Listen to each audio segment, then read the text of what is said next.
좋아요. 마인크래프트용 스타듀 낚시 모드를 어떻게 얻는지 알아봅시다. 방금 보신 인터페이스가 바로 그것입니다. 스타듀 피싱은 마인크래프트용 낚시 모드로 초록색 바, 보물 아이템, 특수 미끼가 있는 스타듀 밸리의 낚시 미니게임을 재현합니다. 이 모드는 4G용으로 개발되었습니다. 기어포즈에 가면 여기서 찾을 수 있습니다. 보시다시피 급 30만 명의 사용자가 있어요. 꽤 간단한 모드처럼 보일 수 있지만 많은 사람들이 마인크래프트를 휴식을 위해 즐기는 사람이 많잖아요. 그렇죠? 그런 느낌이 듭니다. 그래서 스타듀 밸리도 인기를 끌게 된 거죠. 맞죠? 자, 보시다시피 마지막 업데이트는 2주 전에 있었습니다.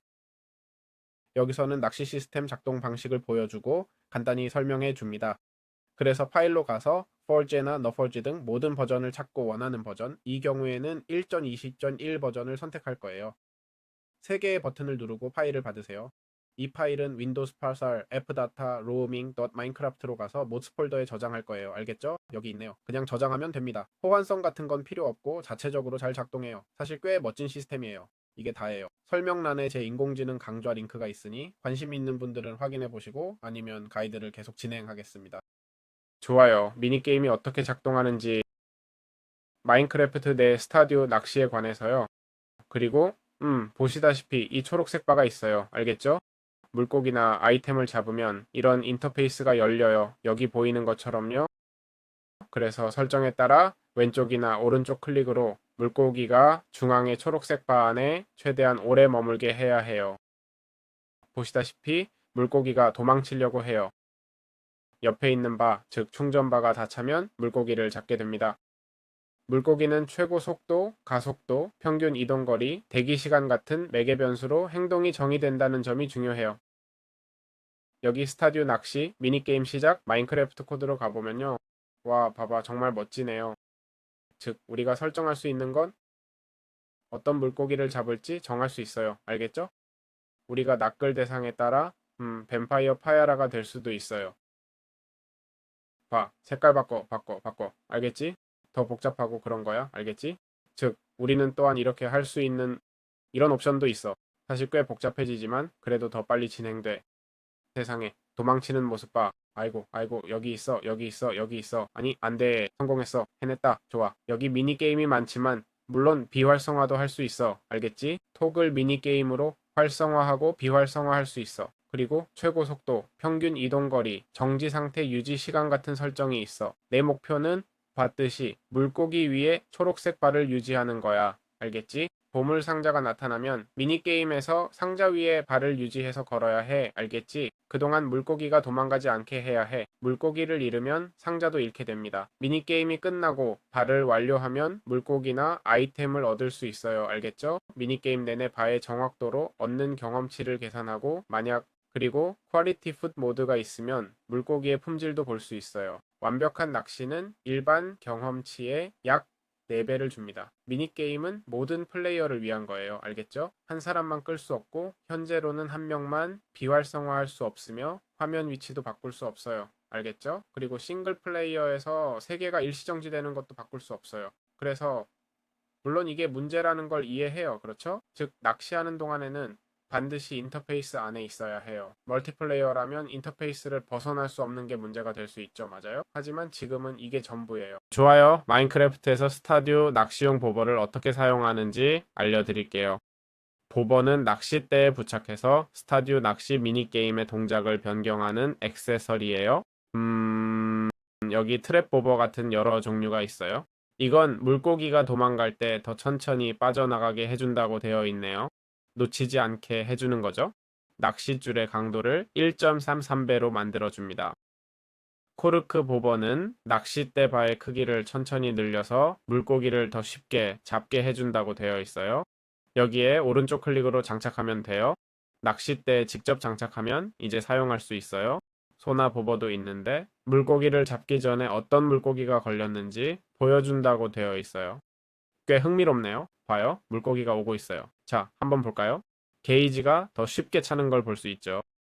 많이 티나진 않지만 확실히 게이지가 더 쉽게 차오르네요. 이제 소나 보버를 한번 써볼까요? 우클릭하면 바꿀 수 있어. 사운드와 인터페이스가 정말 마음에 들어. 이 모드는 작고 아이템도 적지만 정말 잘 만들어졌어. 의심할 여지 없이 축하해. 픽셀 아트 스타일도 정말 아름다워. 자, 오른쪽 클릭. 어머, 무슨 일이지? 뼈를 줬네. 자, 잡히기 전에 어떤 물고기가 걸렸는지 보여줘. 근데 바로 뼈를 줬어. 물고기가 아니라서 그런 거지. 자, 오른쪽 클릭. 좋아, 이제 됐어. 아, 봐, 생대구라고 나오네. 알지? 혹시 낚고 싶을 때를 위해? 좋아, 좋아, 흥미롭네. 보다시피 난 이 게임 정말 못해. 알지? 용서해줘야 해. 전혀 경험이 없어. 다음은 트레저 버버야. 알지? 이건 재밌는데 기본적으로 보물 모으는 동안 물고기가 도망가지 않아. 게다가 보물 찾을 확률도 높아져. 사실 보물을 찾고 싶은데 한번 해볼까? 자, 낚시해볼게요. 운이 좋으면 첫 번째로 한 마리 잡을 수 있을지 보죠. 보물이 어떻게 작동하는지 잘 모르겠지만 하지만 적어도 하나라도 여러분께 보여드릴 수 있다면 재밌을 것 같아요. 몇 분 동안 시도해볼게요. 2분, 3분 정도요. 좋아요. 방금 나타났어요. 여기 보물이 있고 기본적으로 게이지 바가 있네요. 아, 게이지를 채우는 동안 물고기는 도망가지 않네요. 중요한 건 우리가 물고기를 낚아야 한다는 거예요. 알겠죠? 지금 물고기를 못 잡으면 보물을 잃게 돼요. 알겠죠? 아이고, 아이고, 잃고 싶지 않아요. 보물을 확인해 볼게요. 조심, 조심, 조심. 뭐가 일어났죠? 아, 이걸 받았네요. 아하, 보물을 통해 버버를 얻을 수 있는 거군요. 알겠어요? 알겠어요. 와우, 재밌지 않나요? 그리고 퀄리티 버버가 있는데 이건 더 프로페셔널해 보이네요. 낚시 경험치를 증가시킨다고 되어 있어요. 아, 그렇군요. 경험치 1.4배 증가. 보물 확률은 0.05% 증가. 꽤 적은 편이죠? 확률이 합산되는 거죠. 그래도 난 해냈어요. 꽤 대단하죠, 안 그래요? 정말 운이 좋았네요. 경험치 10점 더 얻었네요. 이해되죠? 아니. 좋아요. 제가 시도해보고 싶은 건 부버를 낚싯대에 달면. 제 질문은 부버가 닳나요? 내구성 마법을 걸 수 있으니 닳는다는 뜻이겠죠? 자, 여기 물고기가 걸렸네요. 확실히 하기 위해서, 힘드네요. 그렇죠? 제가 좋아하지 않는 건지 아니면 그냥 익숙하지 않은 건지 모르겠어. 그리고 닳지 않았네요. 흥미롭네요. 자, 이렇게 됐습니다. 아주 좋아요. 마인크래프트에서 스타듀 낚시로 낚시 경험을 어떻게 올릴까요? 스타듀 낚시는 정확도와 성능에 기반한 낚시 경험 시스템을 도입합니다. 특정 경험 레벨이 있는 건 아니고 녹색바가 물고기에 더 정확할수록 더 많은 경험치를 얻게 됩니다. 그리고 퍼펙트, 즉 물고기가 배에서 벗어나지 않고 완료한 미니게임은 약 일반 경험치에 내 배를 줍니다.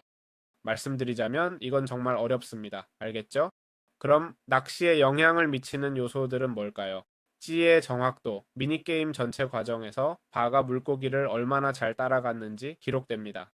예를 들어 지금 퍼펙트를 할 뻔했어요. 아니, 놓쳤어요. 여기서 우리가 정말 잘했을 텐데요. 그렇죠?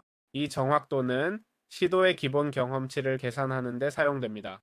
제가 이해한 바로는 대략 정확도는 시간에 따라 결정되는 거죠. 즉, 녹색바가 물고기 위에 얼마나 오래 있었는지, 그리고 벗어난 시간이죠. 만약 60%는 안에 있고 40%는 밖에 있었다면, 그건 정말 형편없이 한 거죠. 맞죠? 그리고 또한, 보버의 품질도 있어요. 알겠죠? 퀄리티 보버 같은 경험치 배율을 추가할 수 있는데, 이건 1.4배의 추가 경험치를 줘요. 이건 특히 낚시 진행 속도를 빠르게 하기 위해 설계됐어요. 그리고 2.3 버전에서는 미니게임의 속성도 있어요. 낚시할 때 얻는 경험치를 수정할 수 있는 여러 속성이 있거든요. 이 속성들은 데이터팩을 통해 낚싯대와 보버에 연결돼서 고급 낚싯대가 기본 낚싯대보다 더 많은 경험치를 주게 해요. 그건 좀 더 세부적인 내용이긴 하네요, 사실. 이봐! 보물을 어떻게 잡지?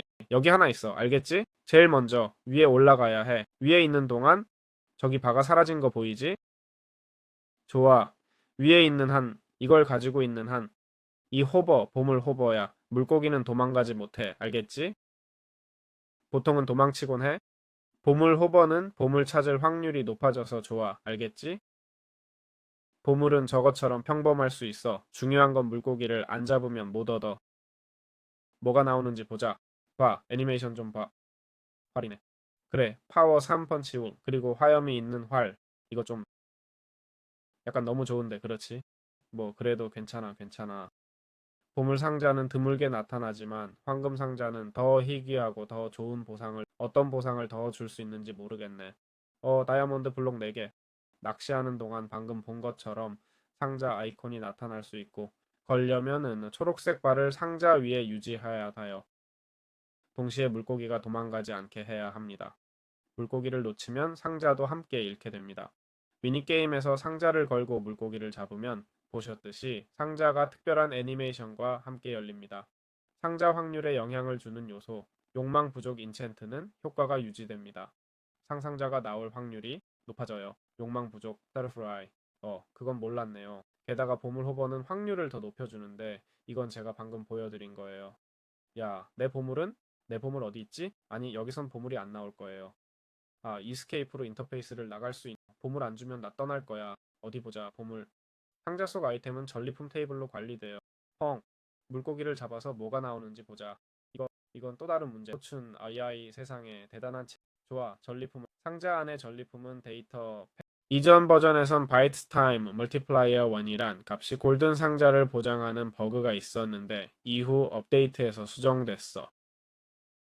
사실 난 황금 상자를 하나도 못 찾았어. 복잡한 거 같아. 아마 여기서 15분은 낚시해야 할 수도 있겠다. 우리가 볼 수 있을진 모르겠지만 정말 멋질 거야. 그치? 찾아내는 거. 가라앉았지. 그렇지. 잠깐 완벽하게 해볼게. 완벽하게. 퍼펙트. 아, 난 그냥 낚시가 정말 좋아. 진짜. 미안하지만 이게 내가 좋아하는 방식이야. 그러니까 낚시를 약간의 기술이 필요한 것으로 바꿨어요. 그렇게 대단한 건 아니지만 그냥 낚싯대 던지고 모니터 앞에서 잠드는 것보다 훨씬 더 활동적인 거죠. 말 그대로. 그리고 뭔가 더 재미있게 만들었어요. 제 생각에는 물고기가 더 빨리 물거나 잡히는 효과가 좀 더 있으면 좋겠어요.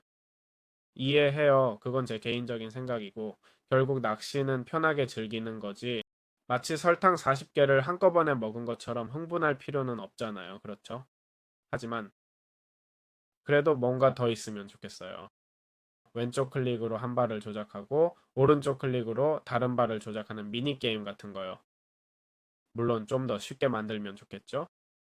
모르겠어요. 뭔가 더 있었으면 해요. 그렇죠? 잘 모르겠네요. 그냥 제 생각이에요. 네. 제 말이에요. 뭔가 더 있으면 좋겠지만 솔직히 정말 마음에 들어요. 좋아요. 마지막으로 여기 모든 보물들이 있는데 이 모든 물고기들을 물고기 전시대에 놓을 수 있어요. 알겠죠? 금조각과 나무 판자로 아주 간단하게 제작할 수 있어요. 그리고 우리는 10마리의 물고기가 있어요. 10가지 다른 종류의 물고기들. 전설적인 골리앗 그루퍼부터 시작하는데 이 물고기는 일반 바다와 차가운 바다에서 발견돼요. 뱀파이어 파야라는 정글이나 정글 호수, 강에서 발견됩니다. 골든 스눅은 사막, 사바나, 배드랜드나 배드랜드의 호수와 강에서 발견돼요. 세이블 타이거 물고기는 사막, 사바나, 배드랜드 호수와 강에서 발견됩니다. 크로매틱 아라파이마는 정글, 호수와 강에서 발견됩니다. 사이클롭스 마지마지는 따뜻한 바다에서 발견되는 물고기예요. 스톰타포는 일반 바다와 차가운 바다에서 발견됩니다. 블레이징 노피시는 따뜻한 바다에서 서식합니다. 강에서 발견되는 크리스탈린 스네이크 헤드 수정 뱀머리. 그리고 또 다른 녀석 악마 가르도 강에서 발견돼. 알겠지? 그냥 이 아이템으로 트로피처럼 전시할 수 있어. 알겠지? 마우스 우클릭으로 미안해. 우클릭하고 또 우클릭하면 끝이야. 중요한 건 이것들은 전설급이야. 알겠지? 전설적인 아이템이고 찾기 정말 어려운 아이템들이야. 이건 낚시 모드를 완성하기 위해 추가된 트로피야. 솔직히 이 모드는 정말 잘 만들어졌어. 진짜로 말이야. 응? 정말 좋은 모드라고 생각해. 물론 개선할 점이 많겠지만 추가된 작은 요소들이 잘 다듬어져 있어서 확실히 주목할 만한 모드야. 모장이 이걸 보고 어쩌면 낚시 업데이트가 필요하지 않을까 생각할 정도지. 빨리 말이야. 이건 정말 멋진 시스템이고 확실히 대단히 좋아. 게임에 전혀 영향을 주지 않는다고 생각해요. 알겠죠? 그냥 추가된 메커니즘일 뿐 게임을 망치지 않아요. 적어도 제 느낌은 그래요. 결국 적극적으로 플레이해야 하니까. 사실 이건 낚시 농장을 망가뜨려요. 알겠죠? 저도 기술적인 플레이어였고 오랫동안 그랬는데 농장이 망가지면 좋지 않죠. 그렇죠? 하지만 이런 낚시 메커니즘을 추가하고 낚시를 개선하는 거라면 매우 저렴한 낚시 농장이 망가져도 전혀 문제 없어요. 주는 자원에 비해 오히려 조금 불균형해 보이기도 했어요. 알겠죠? 그래서 이게 다예요. 모드 가이드가 마음에 드셨길 바랍니다. 좋아요. 마인크래프트에서 스타듀 낚시의 난이도를 어떻게 설정하나요? 마인크래프트의 스타듀 낚시 미니게임 난이도는 주로 데이터 팩과 물고기 행동, 매개 변수로 조절됩니다. 알겠죠? 예를 들어 이지 모드 데이터 팩을 사용할 수 있어요. 모드 샘플 팩에는 예시 데이터 팩이 있어요. 알겠죠? 여기에는 난이도를 낮추는 이지 모드 덕 GP 같은 것이 포함되어 있어요. 알겠죠? 그가 직접 말하듯이 간단한 데이터 팩으로 모든 물고기의 난이도와 행동을 바꿀 수 있어요. 여기 데이터 팩 예시와 설명이 있어요. 알겠죠? 여기로 가면 데이터 팩과 설명을 볼 수 있어요. 알겠죠? 여기 제가 말한 이지 모드 GP 있는데 스타듀 낚시 난이도를 낮추는 좋은 예시가 될 수 있어요. 여기서 우리는 유휴 시간, 최고 속도, 상승과 하강 가속도, 거리 등이 변경되는 것을 볼 수 있습니다. 그리고 움직임의 변화도요. 이 zip 파일을 우리가 플레이하는 월드의 데이터 팩 폴더에 복사하면 됩니다. 즉 윈도우 스프랄, 앱다타, 로밍, .minecraft로 가서 saves 폴더에서 월드를 찾고 거기에 다타팩스 폴더가 있습니다. 여기에 이 패키지를 넣으면 됩니다. zip 파일을 복사하면 끝이에요. 월드를 불러오면 데이터 팩이 게임의 전체 난이도를 낮춥니다. 보세요. 이런 수정사항을 더 추가할 수도 있어요. 여기에는 기본값, 즉 기본 데이터 팩이 있는데 여기에는 모든 종류의 동작이 포함되어 있습니다. 각 물고기의 행동 패턴도 있고요. 보세요. 아쿠아컬처도 있는데 이건 모드인 것 같네요. 맞죠? 아니면 아닐 수도 있고요. 아, 네, 맞아요. 이건 모드입니다. 그리고 기본값도 있습니다. 알겠죠? 기본 효과는 물론 수정할 수도 있습니다. 보시다시피 변수들은 모두 같고 만약 컨트롤 A를 하고 차트 GPT에게 모든 난이도를 20% 낮춰줘 라고 하면 바로 해줄 거예요. 항상 그렇듯이 설명란에 제 인공지능 강좌 링크가 있어요. 인공지능에 관심 있는 분들을 위한 거예요. 저는 프로그래머가 아닙니다. 약간의 프로그래밍은 해봤지만 프로그래밍보다는 바이트 코딩이나 자동화 작업을 해봤지만 그 정도예요. 제가 잘하는 건 인공지능이죠. 맞죠? 프로그래밍을 몰라도 이걸 아주 쉽게 할 수 있다고 확신합니다. 걱정하지 마세요. 이렇게 하면 모든 종류의 변수를 수정하고 각각이 어떻게 작동하는지 테스트할 수 있어요. 물론 이름 자체가 그 기능을 알려주긴 하죠. 자, 이렇게 완성됐습니다.